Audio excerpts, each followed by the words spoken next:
buenos días a todos. Estamos en otro episodio de nuestro espacio político de Diario Financiero y esta vez vamos a conversar con el diputado del Partido Federación Regionalista Verde Social, Jaime Mulet, que es candidato a la presidencia por su partido y que va a participar en las primarias del 29 de junio del oficialismo. Vamos a tocar con él algunos temas importantes y actuales que han tenido harta difusión por estos días, particularmente en nuestro diario, sobre el litio, en fin, el acuerdo Soquimich, qué está pasando con la estrategia nacional del litio, y además de temas políticos que podamos alcanzar a tocar. Buenos días y bienvenido, diputado. Buenos días, Claudia. Muchas gracias por la invitación. No, de nada, un gusto conversar con usted, sobre todo que usted siempre está muy informado de los temas que vamos a comenzar abordando, porque es inevitable partir esta conversación preguntándole su opinión acerca de esto que pasó, que nos enteramos de que dos empresas chinas desistieron de participar, más bien desistieron de la licitación que ya se les había entregado para comenzar la explotación del litio. ¿Qué significa eso para el país y para la estrategia, en el contexto de la Estrategia Nacional del Litio, a su juicio, diputado? Mira, en primer lugar, me llamó la atención que nos enteráramos, quienes generalmente seguimos los temas mineros, por el diario, por vuestro diario. Fue un buen, importante golpe noticioso, diría yo. Porque es un tema muy relevante. A mí me hubiera gustado que el vicepresidente Corfo nos hubiera informado, ya que es un hecho relevante que evidencia un problema en la Estrategia Nacional del Litio, donde avanzar, particularmente en agregar valor a la explotación del litio, era un tema relevante, esencial de la estrategia. Y el retroceso que se produce al abandonar dos empresas, no solo una, ambas chinas, el proyecto de adquisición de litio a precio preferente que estaba dentro de la estrategia del litio, es una caída, es un defecto de la estrategia grave, diría yo. A mí me llamó la atención no estar informado con anticipación, debía haber salido eso del propio mundo público, y creo que, no sé si lo estaban ocultando, tratando de reversarlo, no tengo idea, pero bueno, la noticia se reconoce por el propio gobierno, se dan algunas explicaciones, pero sin duda un tropiezo importante. Sentido, a propósito de las explicaciones que da el gobierno, que además el ministro Marcel plantea que de alguna manera los que pierden son los inversionistas que se desistieron de participar. Sin embargo, esto ¿cuánto se retrocede? Algunos están pidiendo la renuncia de la ministra encargada del tema, pero ¿qué significa en el fondo para Chile? Porque uno de los argumentos a que se atribuye el que esto haya ocurrido es a la diferencia en el precio del litio, que ha ido bajando desde que se llegó a este acuerdo.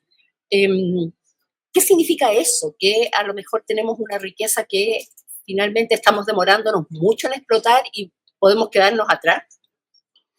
Bueno, yo creo que los argumentos que se dan son dos líneas de argumento. Uno, el que usted señala, que obviamente es un argumento muy contundente para un desarrollo de orden empresarial, porque la caída desde $80,000 la tonelada a 9.000 y un poco más que está ahora es significativamente elevada, digamos, y obviamente puede alterar los planes de negocio de cualquier compañía, incluso planes de negocio en desarrollo.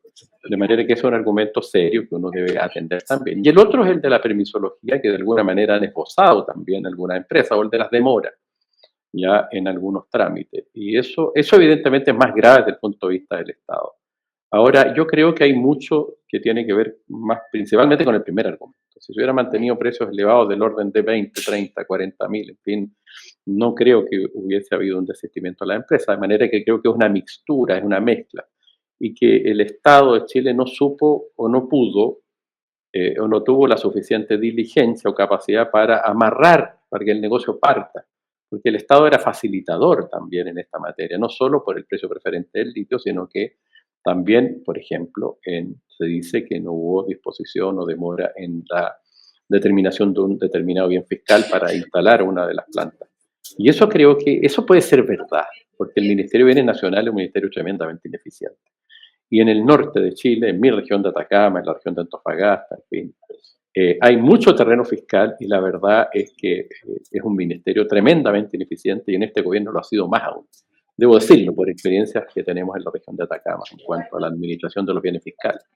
A veces cuesta más que, no sé, que entenderse con los privados, y mucho más, digamos, en la determinación, adquisición, arriendo, en fin. Y creo que ahí hay una muy mala gestión, debo decirlo, porque lo he padecido, mi región lo ha padecido en otras materias relevantes Pero, también.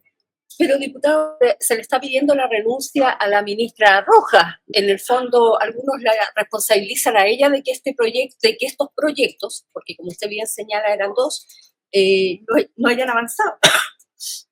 Claro, eso tiene que ver con quien, entiendo, preside el comité. Uh -huh. Y por eso que se va a la cabeza, que es la ministra Roja, pero entiendo que una de las gestiones, al menos que yo he reporteado, tiene que ver con bienes nacionales.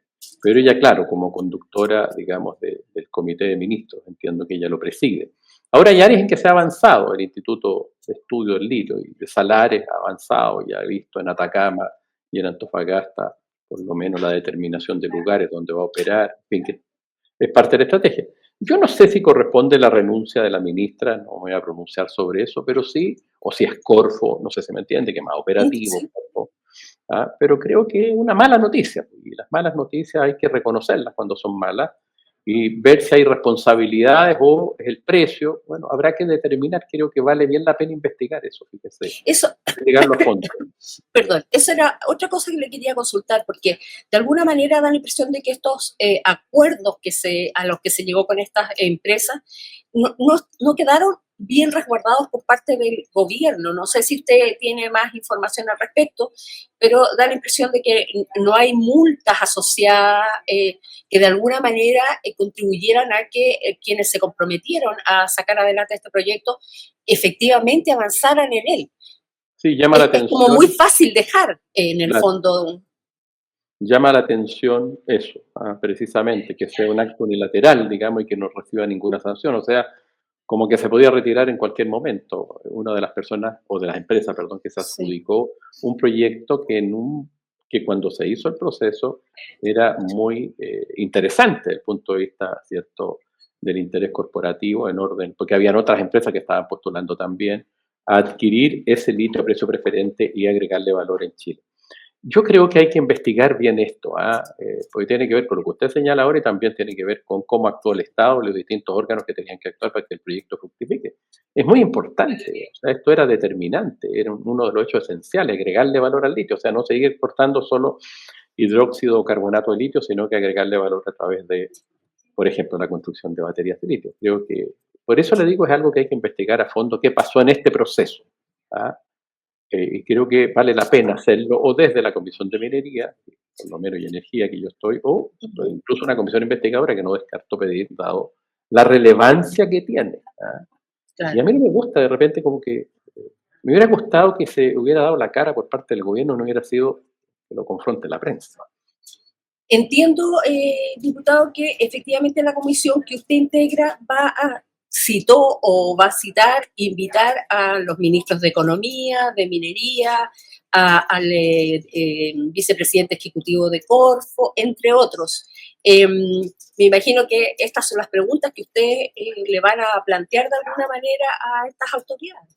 Efectivamente, es un hecho grave. Uno no puede, no obstante yo ser un parlamentario oficialista, obviamente, creo que el gobierno igual hizo un esfuerzo importante, los gobiernos en Chile son muy cortos, se avanzó bastante en el litio, digamos, en la estrategia nacional, el entendimiento con SQM, Codelco, a través de Corfo, digamos, creo que es significativo, es importante, hay un esfuerzo, el Instituto Nacional del Litio está avanzando, lo he visto en Atacama, pero en esta parte que también es muy importante y es uno de los ejes de la estrategia, bueno, hay que investigar a fondo. Yo no me quedo quieto porque es muy relevante para el norte y para la captación de renta y agregación de valor, que es lo que siempre luchamos desde la explotación de nuestros recursos básicos. Entonces es esencial agregarle valor, no solo explotar materia prima o subprima, como son los concentrados de cobre o los concentrados de litio. En términos más generales, dada su postura y lo que ha estado pasando en estos días que hemos conocido, ¿usted ha modificado o sigue apoyando este acuerdo Sokimich-Codelco para la explotación del litio? Yo lo Se lo apoyo. pregunto. Ya, Yo ya, lo apoyo, Claudia. Yo aquí hice un giro. Yo en algún momento fui muy crítico y en el 2018 del acuerdo, en fin, el gobierno de Bachelet, de entregarle mayor recursos de litio y prorrogar el contrato después del conflicto que había entre Corfo y SQM, ¿cierto? Que alargó el contrato hasta el 2030 y le entregó cerca de 350.000 toneladas de cobre litio equivalente, perdón, de litio equivalente, ¿cierto? A SQM. Fui muy crítico de eso, pero del acuerdo que se hace en este gobierno respecto de la forma de explotar el Salar de Atacama en forma combinada, ¿cierto?, entre el Estado de Chile a través de Codelco y SQM a partir del 2030 y antes del 2030, digamos, el acuerdo, me pareció adecuado, dada el contexto político, dada la realidad, y creo que fue un acuerdo pragmático y especialmente me gustó por la manera en que el Estado de Chile asegura la captación de renta, de la renta económica de la explotación del litio, que incluso llega al 85%, contando, ¿cierto?, la mitad más uno de las utilidades, más el arriendo, más royalty, de manera que me pareció un proyecto adecuado, dadas las circunstancias, ¿eh? Y digamos, lo apoyé y pedí una sesión especial en la Cámara donde se discutió, pero hay gente que no lo apoya, ¿eh? Es que a eso quería.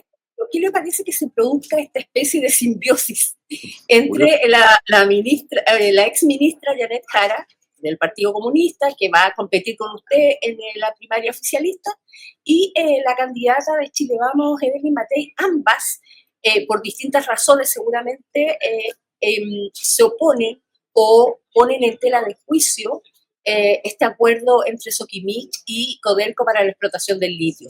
¿Qué le parece que se produzca esta coincidencia? Me llama profundamente la atención, ¿cierto?, que se toquen dos posiciones, una por el lado de la derecha y otra por el lado de la izquierda, en un tema que se discutió bastante. En primer lugar, cuando se plantea la Estrategia Nacional del Litio del año 2022, señala con claridad que se iba a buscar un entendimiento o con SQM o con Albemarle. Se dice con tiempo. Nadie se opuso, al menos del mundo oficialista, incluyó el Partido Comunista y la entonces ministra. O sea, se dice ahí, cuando el gobierno determina. Después se produce este acercamiento y se produce el acuerdo. Tampoco no vi reclamar al Partido Comunista, al contrario, sino que apoyarlo, ni tampoco a la UDI, sino que más bien en general apoyarlo. Quienes fueron detractores desde un inicio más bien era gente ligada a Tianchi, a uno de los socios de SQM, o a grupos interesados como Inversiones Errázuri, que tienen intereses, que tenían una legítima idea de que se vaya por otro camino, se licite. Entonces, en este contexto, ahora que aparezcan estas críticas, me llaman la atención. Debo decir eso. A mí me pareció, y es curioso, digamos, porque quienes han sido los detractores siempre ha sido Tianchi, que tiene un problema societario a propósito de las limitaciones que tiene dentro de la estructura societaria de SQM por ser productor de litio en esta compañía en otros lugares del mundo. Y bueno, y también grupos como Errázuriz que tienen interés, que querían que el litio se licite, digamos, querían ir por otro camino y no está de acuerdo. Yo, los argumentos que he visto en ambos casos, el de Matei más bien dice, mire, esto se vio al licitado, digamos, un argumento más bien buscando una participación a través de un proceso distinto. Y en el de Jara he visto, mire, dice, yo hubiera hecho una empresa nacional del litio, o sea, estatizarlo. El litio es del Estado, dicho sea de paso, pero estatizar la explotación del litio a través de una, en el fondo hacer desaparecer o absorber, en fin, o comprar o expropiar SQM o hacer otra empresa. No sé cuál era la figura, pero yo creo que ninguna de las dos figuras son posibles. Lo de la licitación del litio lo intentó el gobierno del presidente Piñera en Piñera 1 y Piñera 2, y los dos procesos de licitación terminaron enredados, judicializados en la Corte Suprema, y fueron los dos desestimados, judicialmente desestimados, o sea, se perdió el tiempo. Y se terminó, ¿por qué? Porque hay intereses, porque distintas razones, incluso situaciones más complejas que eso que no vale la pena comentar ahora, pero terminan, digamos, desechados judicialmente. Ese riesgo ocurría también ahora, a mi juicio, en este proceso, por los intereses que hay detrás. Es fácil judicializar un proceso de licitación, demorarlo, atrasarlo. Podría haber terminado el gobierno y podríamos haber terminado sin nada de avance. Esa es una de las razones. La otra, señalé, se capta una gran cantidad de renta y se adquiere la experiencia de SQM, que no es menor también. Y un poco nos ponemos hacia el futuro y no nos ponemos hacia el pasado, por toda la historia de SQM que todos reprobamos, digamos, pero pongámonos hacia adelante. Y una empresa estatal, yo creo que, fíjese, yo no estoy de acuerdo a esta altura. Honestamente, no importa el color del gato, lo importante es que case ratones. Yo creo que hay que buscar de qué manera se capta renta, que creo que eso es lo más importante. Y por lo menos desde mi perspectiva, ya con Codelco, está Codelco ahí participando, tomando el control incluso mayoritario. Yo no iría a esta altura a una empresa estatal si no tenemos recursos, tendríamos que expropiar algunos bienes para o suprimir o generar inversiones, y no me garantiza que tengamos una captación de renta, no sé, hay ciertas dificultades que se han producido. Yo prefiero, dadas las circunstancias, el modelo que optó Pacheco, que optó el gobierno. Eso a propósito de la mala fama que tiene el gobierno en el manejo de las empresas estatales. Yo creo que el gobierno no tiene mala fama, tienen mala fama algunas o el empresas. Estado, no cualquiera. El Estado, pero hay que ver la responsabilidad. Yo me he metido mucho adentro de NAMI, adentro de Codelco, viendo qué pasa en esas dos empresas. Y la mala fama que tiene SQM, si usted junta mala fama con mala fama, digamos, pues puede pasar cualquier cosa. Mire, yo creo que hay que mirar hacia adelante, particularmente en el litio, no podemos retrasarnos más.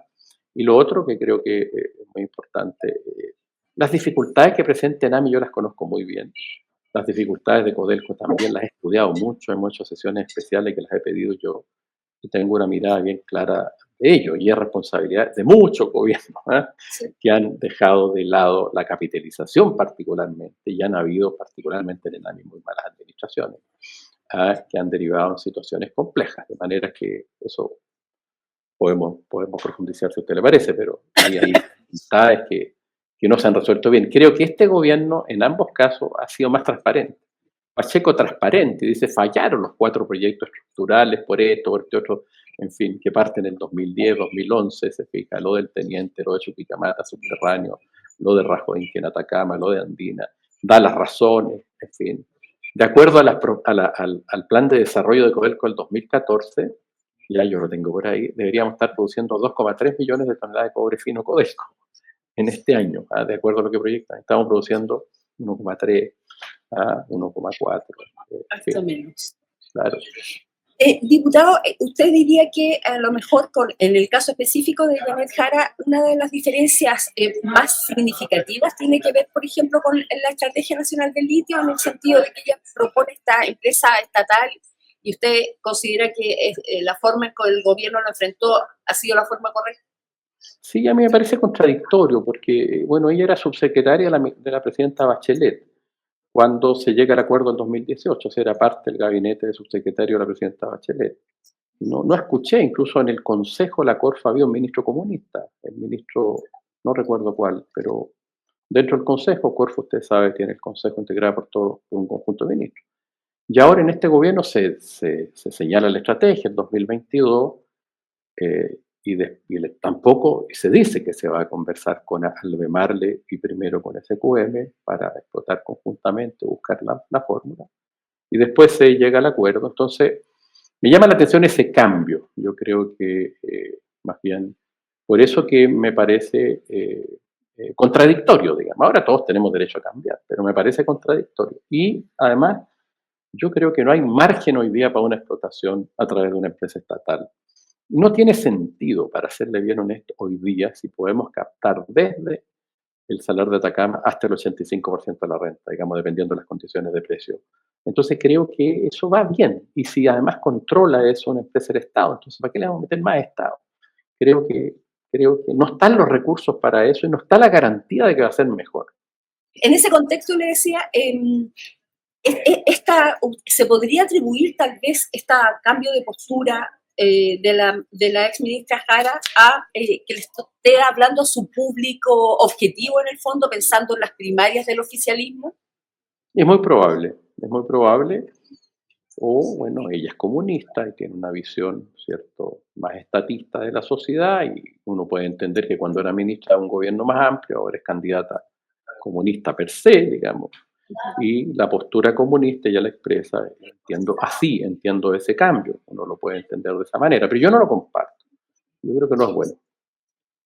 Entrando de lleno a esta área, al área política, en donde se va a enfrentar no solo con Janet Jara, sino que con Carolina Toá, con Salo Winter. Eh, Diputado, ¿qué le parece esta polémica que se generó respecto de la confirmación que hizo la exministra Carolina Toá respecto de su relación amorosa con el actual ministro de Hacienda, Mario Marcel?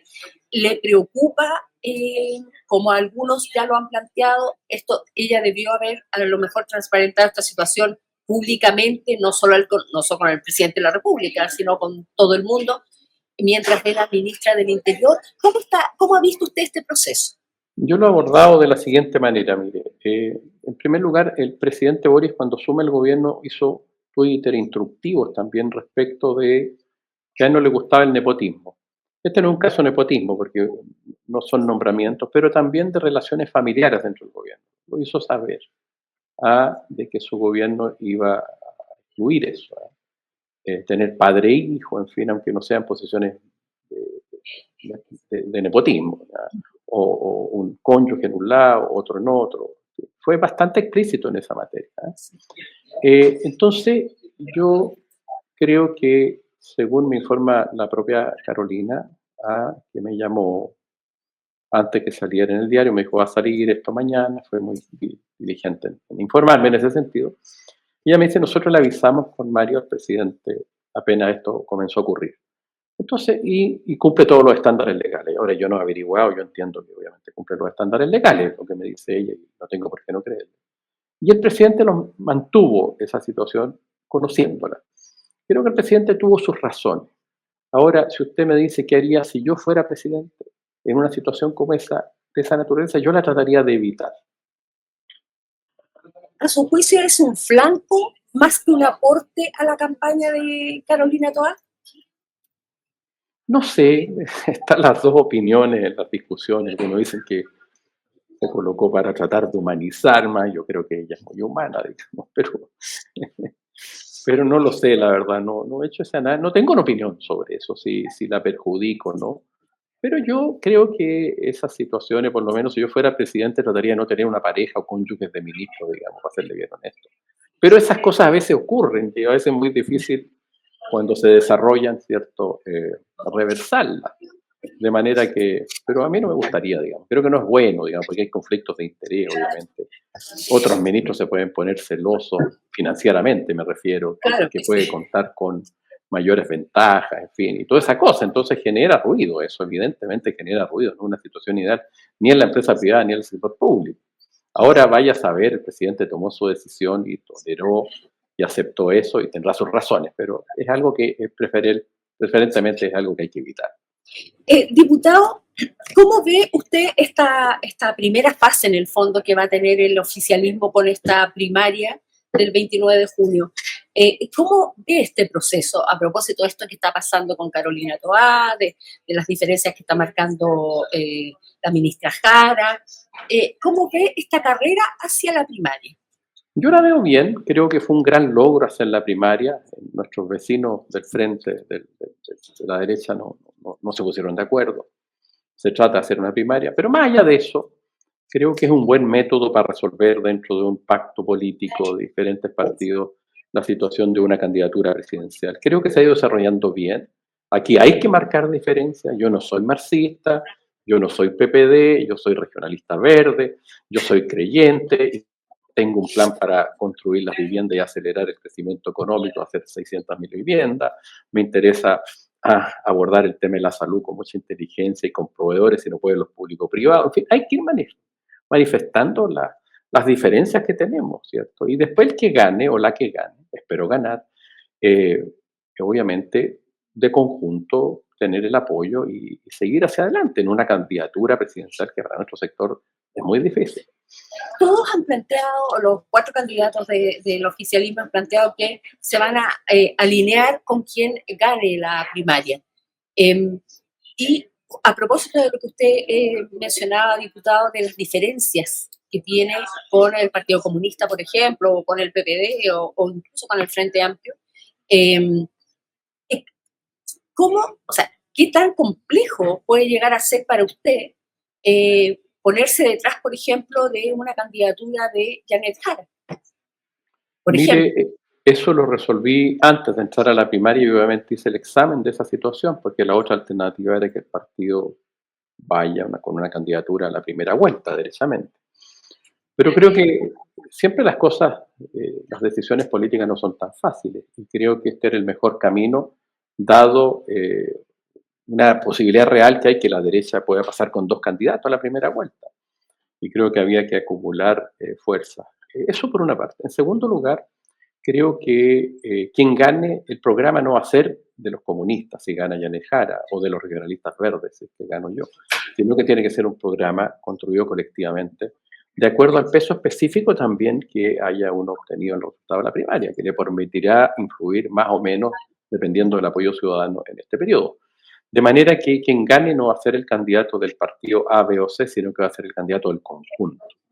De manera que así resuelto y así debe ser, ese es el sentido que tiene y ese es el compromiso que está, incluso tenemos documentos suscritos por los partidos en base a un conjunto de medidas, digamos, que hemos trabajado y de principios, de ¿Cuáles respeto. deberían ser, a su juicio, los principios rectores? Lo que todos deberían, lo que debería haber acuerdo entre todos, en el fondo, para que no fuera tan complejo ponerse detrás de la candidatura de otro.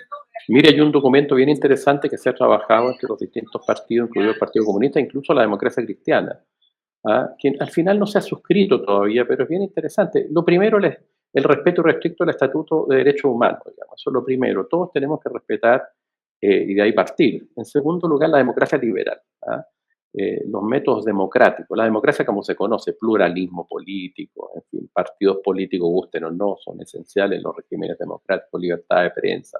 Está eso plasmado en ese documento. Lo otro, apostar a buscar crecer y obviamente terminar o ir avanzando en materia de los desequilibrios socioeconómicos que hay en nuestro país. Crecimiento económico también está, pero también con una mirada hacia el desarrollo.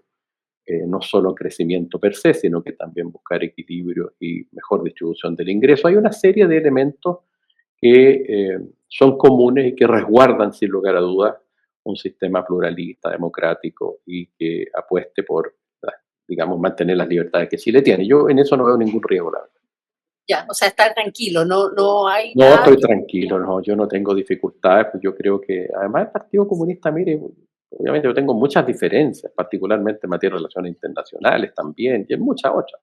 ¿Cómo entiende uno la historia, digamos, desde la dialéctica marxista, digamos, obviamente? Yo soy humanista, yo, además creyente, de manera que tenemos diferencias muy notables, pero el gobierno no va a ser del PC si llegara a ganar, va a ser conjunto, y eso todos lo entendemos y todos lo sabemos. Diputado, a propósito, conocimos la última encuesta CEP y, bueno, tal como muestran otras encuestas que vemos más semanalmente, da cuenta de que las tres primeras mayorías son los tres candidatos de la derecha. En ese contexto, ¿cuánto le complica algo que usted mismo había señalado hace un par de minutos, que la posibilidad de que sean dos candidatos de oposición los que pasen los que compitan en la primera vuelta, o sea, los que pasen la segunda vuelta, perdón, es muy alta? ¿Qué sensación le genera esa, que para algunos es preocupación? ¿Cómo lo ve usted?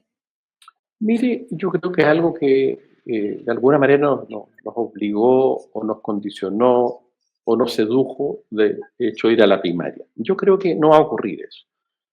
Hay un 52% de gente que todavía no marca, no responde no da su opinión. Eso es bien interesante, porque en el fondo hay un espacio muy grande. El total de la derecha acumula 37 puntos. El total del mundo progresista, incluidos los que marcan, allí ya aparecen, bueno, marcan, no sé, 18, 20 puntos, que claramente están arriba los tres de derecha. Ahora la encuesta se hizo hace como 2 meses atrás, pero en general es una preocupación que hay que tener, pero yo creo que eso no va a ocurrir. La primaria está recién partiendo. De hecho, en mi caso, donde a mí me preguntaron, oiga, usted no marca, sí, pero los otros marcan 1, yo no marca 4, dije yo. Estoy compitiendo con candidatos que están en el margen de error, porque una encuesta de esa naturaleza puede ser más 4, más 3, más 5, sí, digamos, arriba abajo. Entonces, como que estamos todos en el margen de error, yo también estoy en el margen de error. De manera que creo que hay un desafío de desenvolver y desarrollar esta primaria muy bien, con mucha fuerza, marcar nuestras diferencias y nuestros puntos de entendimiento en lo que le proponemos al país. Yo creo que no va a haber, va a haber una primera vuelta donde van a pasar a segunda vuelta alguien de la derecha y alguien del mundo nuestro, es lo que yo creo que va a ocurrir. Hay margen todavía, hay espacio, la misma encuesta lo delata, digamos, con ese 52% que no tiene hoy día una opción. Y creo que esta primaria, en mi caso, por ejemplo, que hasta hace una semana o antes de inscribirme, me dicen, bueno, ¿va a ir o no va a ir? Mulé se está metiendo para negociar un cupo senatorial y se va a bajar. No tiene las firmas del partido. O sea, me han tirado para abajo por todos lados, siempre. Ah, pero recién estamos partiendo. Tenemos 60 días para decir al país lo que queremos. Discutiremos, plantearemos las cosas con respeto y la ciudadanía elegirá. Yo creo que él o la que gane de nuestro sector es el que va a pasar a segunda vuelta. Diputado, usted fue no solo militante por muchos años, sino que además dirigente del Partido Demócrata Cristiano. Y en ese contexto le pregunto, ¿qué tan importante es para el oficialismo el respaldo de la democracia cristiana en esta fase, a lo mejor no de la primaria, que ellos no se incluyeron, no hubo forma de llegar a acuerdo con ellos en esta etapa, en esta fase, pero sí ya para la primera vuelta presidencial? ¿Qué tan importante es para el oficialismo contar con esta fuerza? Yo creo que es muy relevante. Y yo creo que el oficialismo entendió lo que no entendió al principio, que la democracia cristiana era importante en este proceso. La democracia cristiana ha sufrido muchas decisiones, ¿cierto? Y está en una situación compleja, pero yo creo que sigue siendo y más bien representa una mirada de país y un pensamiento fundado en el humanismo cristiano, digamos, que se abre un espacio importante o que tiene la posibilidad de influir todavía en el país significativamente. Y yo creo que ese espacio de pensamiento es importante que esté en el mundo progresista, y no en el mundo, o desde el centro hacia el progresismo, y no hacia la derecha, como de alguna manera también ex demócratas cristianos lo están hoy día llegando a entendimiento, como la senadora Rincón, el senador Walker, digamos, más hacia la derecha. Creo que habiéndose producido esa decisión, la democracia cristiana que resta, digamos, y que hoy día está presidida por un Durraga, es una democracia cristiana que debería converger con el mundo progresista. Y creo que tiene mucho que aportar, no obstante, habiendo bajado las elecciones. Hay historia de transformaciones importantes, los gobiernos de él, de Eduardo Frei Montalva, etc., o del mismo Eduardo Frei Urtagle. Ahora, yo, usted sabe, me fui de la democracia cristiana en el año 2008, tuve diferencias importantes con lo que pasaba en ese momento, pero respeto mucho ese partido. Además, yo igual soy un humanista cristiano, lo que pasa es que yo avancé más, si usted quiere, me parecieron que nosotros planteábamos en el 2008, voy a decir la misma término que usábamos con Adolfo Saldívar, que era corregir el modelo. Sí. Nos parecía muy injusto lo que pasaba con las pymes, con las pequeñas empresas, y fuimos, no diré radicalizando, sino que viendo más bien dificultades en un modelo muy concentrador. Después vino la crisis del Transantiago, en fin, muy desequilibrado para el pequeño empresario, y fuimos tomando una decisión que terminó con una especie de ruptura, que como toda ruptura es dolorosa. Y bueno, y estamos en este otro proyecto que recoge muchas de esas cosas con la descentralización del territorio, etcétera. Hay en los fundadores de nuestro partido político hay ciertas vertientes que vienen de ese mundo también. Diputado, usted, a pesar de, sigue siendo optimista en esa mirada de que podría la democracia cristiana unirse al progresismo ya de cara a la primera vuelta presidencial, a pesar de lo insistente que ha sido el diputado Undurraga en que él no acepta estar en una coalición en que esté también el Partido Comunista? Mire, yo creo que eso se va a facilitar. Lo que señala implícita o explícitamente, no sé, pero implícitamente, al menos Undurraga, es que si gana, no sé, ellos dicen, si gana Toao Mulet, nosotros no creo que nos presentemos en la primera vuelta. Si gana Vinter o gana Jara, seguramente vamos a levantar una candidatura porque obviamente marca una distancia, lo que genera obviamente una complejidad de resolver. Entonces mi impresión es que están esperando el resultado de la primaria para ver el camino que siguen. Y eso creo que, no siendo un partido oficialista, pues ellos no son oficialistas, han tenido neutralidad, han apoyado muchas cosas del gobierno, es legítimo. pero obviamente genera complejidades, como todas las cosas en política, pero yo creo que están en ese proceso. Ahora tiene una Junta Nacional, yo creo que hay que ser muy respetuosos y ver cómo resuelve su tema ahora, o lo posterga, no lo sé. Pero está en una situación compleja, porque es un partido que fue muy grande y hoy día está obviamente en una situación electoral más debilitada, pero la democracia cristiana no está muerta, no está desaparecida. Oiga, diputado, ya para liberarlo ha sido una larga conversación, muy entretenida, pero para cerrar, yo sé que los candidatos nunca se quieren poner en el supuesto de perder una campaña, no es lo ideal, pero dado que las encuestas todas dicen, por lo menos hasta ahora, que la más probable futura presidenta de Chile sería Evelyn Matei, eh, ¿cómo vería usted un gobierno de Evelyn Matei? A ver, eh, no estoy de acuerdo con su afirmación. eh, yo creo que puede ser otro u otra, pero voy a responder la pregunta. O puede ser Cast incluso, de la derecha. ¿Ah? Sí, Lo digo porque, sí, digamos, no, si gana la derecha no, no sí doy por tiene hecho que razón. sea Matei, claro, digo eso, pero bueno, ¿cómo vería un gobierno de Matei? A mí me cuesta muchas veces entender a Evelyn Matei. ¿Ah? Por ejemplo, entiendo más a Kast, que puedo tener más distancia política con él, pero él es un candidato conservador, cristiano, católico. Uno se hace un modelo, es un hombre que tiene ciertos márgenes, ¿me entiende? Uno puede decir, no sé, pues se va a oponer a esto, va a aprobar esto, un hombre capitalista, libre mercadista, como que tiene un marco de un conservador europeo, ¿sí? Bueno, más o menos hace un marco. Con Evelyn como que se sale de los marcos. Tengo mucho respeto por ella, pero me llama la atención algunas cosas que son un poco contradictorias. Por ejemplo, esta mirada ahora de SQM que cambia, porque no lo dijo antes, un tema bien relevante de SQM, el acuerdo Corfo. De repente hace algunas improvisaciones como que cambia de parecer, en cosas que son de fondo, porque uno tiene todo el derecho a cambiar de parecer. Pero eso me llama la atención, digamos, en ella. Ahora estamos en un proceso y entiendo que ella es una mujer de derecha, te fijas, pero me cuesta ponerla, si usted quiere, en un marco. Y eso siempre es complejo, digamos, porque los países tenemos que prepararnos para las situaciones críticas, digamos, quienes presiden, quienes tienen cargos de poder importantes. Y en las situaciones críticas es donde uno ve cómo actúa un determinado presidente, en fin, por ejemplo, un estallido. ¿Ah?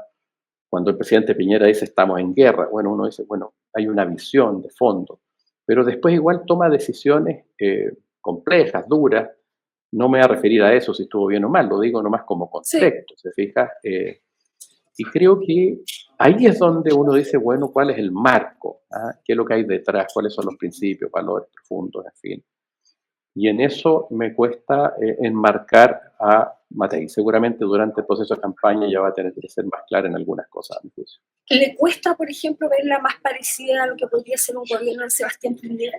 Sin duda, ¿ah? Yo creo que, no sé, de alguna manera las declaraciones que hizo Matei a propósito de los muertos, los fallecidos, los asesinados durante la dictadura, durante los primeros años, es casi sepultar el legado de Piñera. Porque Piñera, una de las cosas que logra Piñera es obviamente salir hacia adelante al hacer esa declaración de los cómplices pasivos, al no haber participado o haber votado no respecto a la continuidad del régimen militar, de la dictadura.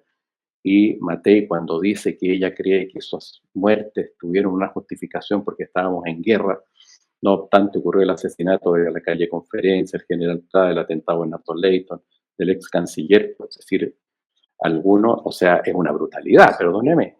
Y Piñera lo que logra es poner un gobierno de derecha democrática, consolidado de alguna manera, aunque no le pueda gustar uno o no, pero consolida eso. Entonces ella, de alguna manera, destruye ese legado de la derecha en Piñera, con esas declaraciones. Entonces, eso me llama la atención a mí de Evelyn, esos errores gruesos, de grueso calibre, por decirlo así.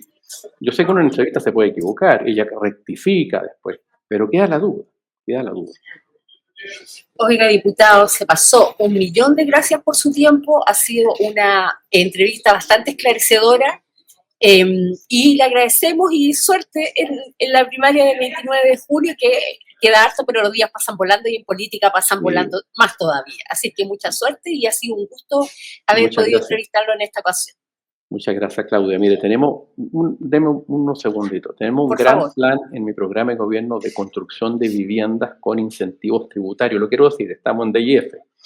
Incentivos tributarios para acelerar la construcción de vivienda privada y para también, obviamente, focalizarnos en la vivienda pública. La idea es duplicar, ojalá en pocos años, la cantidad de vivienda pública y privada que se hace ahora con incentivos tributarios para acelerar el crecimiento económico, baja o subsidio las tasas de interés para la clase media.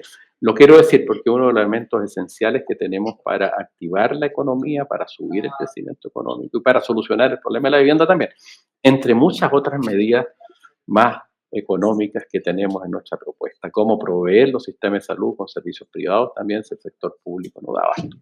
Señalo eso porque son dos de los ejes. Mire, es que usted puso el tema y no puedo evitar preguntarle a propósito de eso, porque el proyecto que crea esta tasa hipotecaria para la compra de viviendas nuevas pasó ayer del Senado a la Cámara, volvió. Y de alguna manera a lo mejor sus propuestas pueden contribuir ahí como a hacer un Coincide plenamente. Ese es uno de los caminos, el subsidio a la tasa de interés, o garantizarle a través del FOGAE, este subsidio, que bancariza a 40.000 personas que hoy día no pueden acceder, que es muy interesante, hay que ir a eso, porque hay una clase media hoy día que no puede acceder al crédito hipotecario. Ya la banca tiene las reglas de Basilea III, tiene complicación, el Estado tiene que ayudar a través de este subsidio para, obviamente, que las rentas de la clase media puedan acceder a las tasas hipotecarias que están más altas por distintas razones. Y los sueldos se han mantenido más bajos y ha subido el valor de la vivienda. Es muy importante. Lo otro, en permisología también tengo una serie de propuestas a través de un fast track legislativo para avanzar en proyectos de infraestructura, los proyectos, en fin, los hospitales, puentes, canalización de agua, etc. Hay harta cosa que creo que es importante, se puede ver en mi página web, el programa se puede ver también en el CERVEL, nos obligaron por ley, estamos obligados, lo hicimos como mucho gusto. Los publicamos. Exacto. Ya, pues, diputado, 1.000.000 de gracias por la paciencia y por, le decía adelante, fue bastante esclarecedor. Muchas gracias. Muchas gracias a usted, Claudia. Muy buenos días. Igualmente, que esté bien. Y ahora nos despedimos de ustedes hasta una próxima ocasión para continuar entrevistando a otro político reconocido y que nos ayude a comprender esto que está pasando tan rápido y cambiando tanto rápidamente, que tiene que ver con todo el tema político contingente. Que tengan un muy buen día.